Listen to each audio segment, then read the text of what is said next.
Magandang araw mga sangkay! Welcome back po sa aking channel. For today's video ay bahagi ko sa inyo yung paggawa ko ng strawberry crinkles. Pero bago tayo magsimula ay pakilike at share naman ang ating video at pakisubscribe na rin po ng aking channel. So yun mga sangkay, bali wag po basta-basta magpa-fast forward para po masundan ng tama ang ating paggawa ng strawberry crinkles.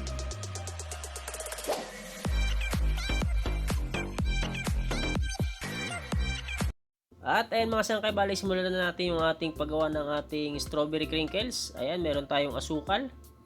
Sunod ay naglagay tayo ng butter. Bali yung ating butter mga sangkay is tinunaw na muna natin bago natin ilagay. Ayan na nga pala yung ating ingredients sa ating screen. O kaya puntahan nyo na rin po sa ating description. So ayan, bali naglagay tayo ng kaunting asin, flavor, food color, tubig, at 3 itlog. So yun mga sangkay, bali inuulit ko, puntahan nyo na lamang po sa description yung ating kumpletong ingredients kung sakaling hindi nyo nasundan dito sa ating screen. So ayan, pag nalagyan na natin yung mga ingredients na aking nabanggit ay haluin muna natin ng bahagya. Ayan, bali medyo tunawin natin yung asukal na ating nilagay. Next mga sangkay, kung sakaling nahalo nyo na, ilagay na natin yung ating 3rd class flour at pati na rin yung ating baking powder. So ayan, bali haluin lamang po natin ng maayos. Ayan, bubuhin natin yan ating masa na crinkles.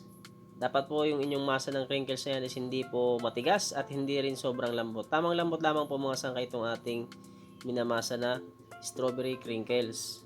At hindi na pala natin to gagamitan ng makina mga sangkay ha.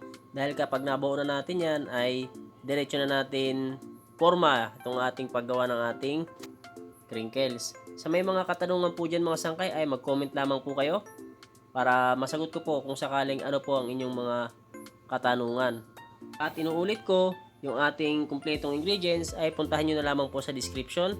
Dahil doon, lahat po ng aking video about baking ay ang mga ingredients po ay nilalagay ko po sa ating description. So ayun, pakilike at share naman ng ating video at pakisubscribe na rin po. At ayan, kung sakaling nabuo niya ng inyong minamasa na crinkles ay cut na po natin. Ayan, bali, babasunin ko lamang po yan dyan. Bali, yung ilalim ng ating crinkles pala is linagyan ko ng konting harina para hindi po masyadong dumikit sa ating lamesa. So, ayan, pag nabasto nyo na, ay cut nyo na po yan. Ganyan po yung aking pamamaraan ng pag-cut ng ating crinkles. So, ayan, bali, ang bawat cut natin is 28 grams. Kung sakali pong gagawa kayo nito para pang negosyo or pang benta, ay ugaliin nyo pong mag-costing mga sangkay. Dahil bawat lugar po ay magkakaiba po or malaki po ang diferensya ng mga presyo ng ingredients. So, mas mahalaga po is mag-costing po kayo para sigurado pong hindi kayo malulugi kung sakaling yung aking sinishare na mga recipe ay inyong gagawing pang negosyo. At nagpapasalamat nga pala ako sa inyo mga sangkay dahil sa patuloy na pagsuporta nyo sa aking channel at sa patuloy na panonood nyo po sa aking mga ina-upload na video. Maraming salamat po. Next step natin, kapag nakata natin lahat, ayan, meron tayong tubig. Ayan, tubig at meron din tayong powder sugar. So ayan, bali yung tubig ginamit natin is linagay lang natin sa palad bago natin bilugin itong ating nakakat na crinkles.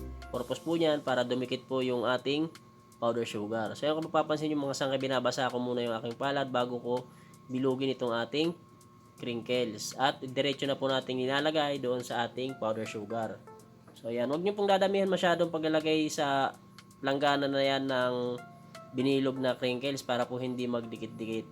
So ayan, kapag medyo marami na, ay ilagay nyo na po sa plancha, isalansan nyo na po. So bali yung paglalagay natin sa plancha is 20 pieces po bawat plancha. 20 pieces na crinkles yung aking nilalagay. Nga pala, bali umabot po ng 103 pieces itong ating crinkles. So, bali, ibibenta ko po yan ng 5 pesos bawat isa. Ayan, bali, sa 1 kilo, meron tayong 103 pieces na crinkles at ibibenta natin sa 5 pesos bawat isa. So, ayan, kapag nagawa nyo na lahat yan, nabilog nyo na, nalagyan nyo ng powder sugar, ay pwede na po kagad natin isa lang. At ayan, bali, yung init ng ating oven is 200 degrees Celsius. At malakas po yung ating apoy na gagamitin. So, ayan, bali, meron tayong 5 tray na crinkles. So, antayin nyo na lamang po kung ilang minuto nating lulutuin yung ating strawberry crinkles. At after 6 minutes, ay iangat po natin. Bali, sa taas na po natin yan na antayin maluto. So, inuulit ko, after 6 minutes, ay angat natin at antayin na lamang po natin maluto sa itaas at magbawas po tayo ng lakas ng ating apoy. Kung kanina ay medyo malakas yung ating apoy, magbawas po tayo ng ating apoy na ating gagamitin. So bali abangan nyo na lamang po kung ilang minuto pa nating lulutuin sa taas itong ating crinkles.